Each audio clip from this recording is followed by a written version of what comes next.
അഭിമന്യുവിൻ്റെ case ഉൾപ്പെടെ എങ്ങനെയാണ് പിണറായി വിജയനും സംഘവും അട്ടിമറിച്ചത് എന്നത് നേർചിത്രമായി നമുക്ക് മുന്നിലുണ്ട്. എന്നാൽ മറുഭാഗത്ത് നോക്കൂ, പത്മരാജൻ മാഷിനെ പോലെ ഒരു നിരപരാധിയെ അതും പോക്സോ കേസിൽ ഉൾപ്പെടുത്തി അദ്ദേഹത്തിൻ്റെ ജീവിതം നശിപ്പിക്കാൻ ഈ ജിഹാദികളും CPM ഉൾപ്പെടെയുള്ള ആ സംഘടനകളും ചേർന്ന് ലഭിച്ചു. എന്തായാലും അക്കാര്യത്തിൽ ഒരു തീരുമാനം ഉടൻ ഉണ്ടാകും എന്ന കൃത്യമായ സന്ദേശം ബഹുമാനപ്പെട്ട ഹൈക്കോടതി നൽകിയിട്ടുമുണ്ട്. അപ്പോൾ ഈ ഘട്ടത്തിലാണോ പിണറായി വിജയനും അതോടൊപ്പം തന്നെ ഇവിടുത്തെ ജിഹാദികളും ചേർന്ന് അട്ടിമറിച്ച കേസുകൾ കൂടി ചർച്ചയാകുന്നത്?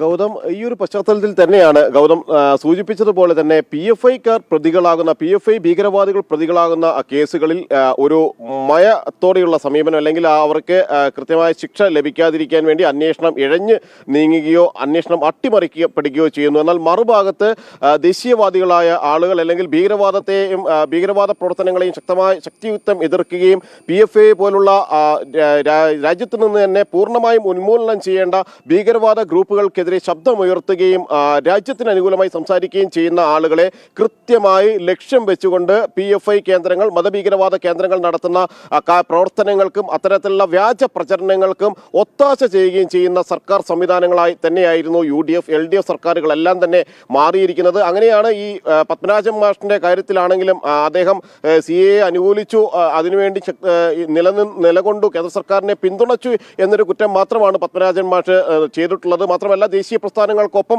അടിയുറച്ചു നിന്നു എന്നതും അദ്ദേഹത്തിന് മേൽ ഈ ഭീകരവാദികൾ ഉയർത്തുന്ന ഒരു പ്രധാനപ്പെട്ട ആരോപണമാണ്. അങ്ങനെയാണ് എങ്ങനെയും അദ്ദേഹത്തെ കുറ്റവാളിയാക്കുന്നതിന് വേണ്ടിയും അദ്ദേഹത്തിനെതിരെ പോക്സോ കേസ് ചുമത്തിക്കൊണ്ട് ജയിലറയ്ക്കുള്ളിൽ കാലങ്ങളോളം അടച്ചിടാം എന്നെല്ലാമുള്ള ധാരണകൾ അത് ഹൈക്കോടതിയിലേക്ക് എത്തിയപ്പോൾ തെറ്റപ്പെടുകയും ചെയ്തത്. അതുപോലെ തന്നെയാണ് ചില കേസുകൾ അട്ടിമറിക്കപ്പെട്ട സംഭവം നമുക്ക് മുന്നിലുണ്ട്. അതെല്ലാം ഈ ഒരു ഘട്ടത്തിൽ ചർച്ചയാവുകയാണ്. അതിൽ ഏറ്റവും പ്രധാനം എന്ന് പറയുന്നത് അഭിമന്യു വധക്കേസാണ്. അത് CPMന്റെ അനുഭാവിയാണ്, SFIയുടെ പ്രവർത്തകനാണ്.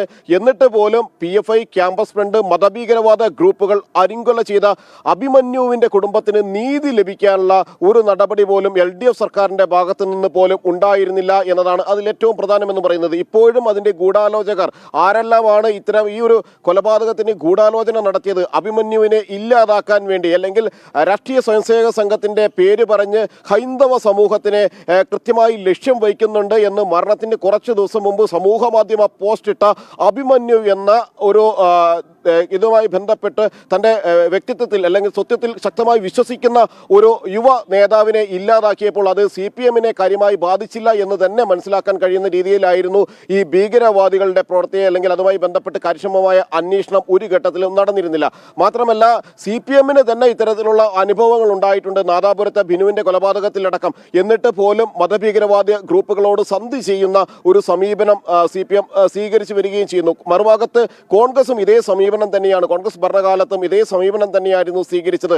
അത് കനകമല കേസിന്റെ കാര്യത്തിലാണെങ്കിലും മറ്റ് ഭീകരവാദ ഗൂഢാലോചന നടന്നിട്ടുള്ള കേസുകളാണെങ്കിലും എല്ലാം തന്നെ ഈ മതഭീകരവാദികളിലേക്ക് കാര്യമായി അന്വേഷണം എത്താതിരിക്കാനും അത് ഭീകരവാദമാണ് എന്ന് പുറത്തറിയാതിരിക്കാനുമുള്ള ശ്രമങ്ങളാണ് ഈ ഇടതു വലതു മുന്നണികൾ ചെയ്തിരുന്നത്. എന്തായാലും പത്മരാജൻ മാഷിന്റെ കേസിൽ ഹൈക്കോടതി എടുത്ത നിലപാടുകൾ ചർച്ച ചെയ്യപ്പെടുമ്പോൾ 10 വർഷക്കാലം ഇടത് സർക്കാരിൻ്റെ കാലത്ത് എങ്ങനെയൊക്കെയാണ് PFIയുടെ ഭീകരന്മാരെ ആ സർക്കാർ സഹായിച്ചത്, വിശേഷിച്ച് അവരുടെ സ്വന്തം പ്രവർത്തകനായ സഖാവായ അഭിമന്യുവിനെ ജിഹാദികൾ കൊന്നിട്ടും ആ കേസ് എങ്ങനെ അട്ടിമറിക്കപ്പെട്ടു, വൈകിപ്പിച്ചു എന്നത് നമുക്കറിയാവുന്നതാണ്. അത്തരം വിഷയങ്ങളൊക്കെ വീണ്ടും നമ്മുടെ നാട്ടിൽ സജീവ ചർച്ചയാകുന്നു. കൊച്ചിയിൽ നിന്നും ജിജീഷാണ് വിശദാംശങ്ങൾ നൽകിയത്.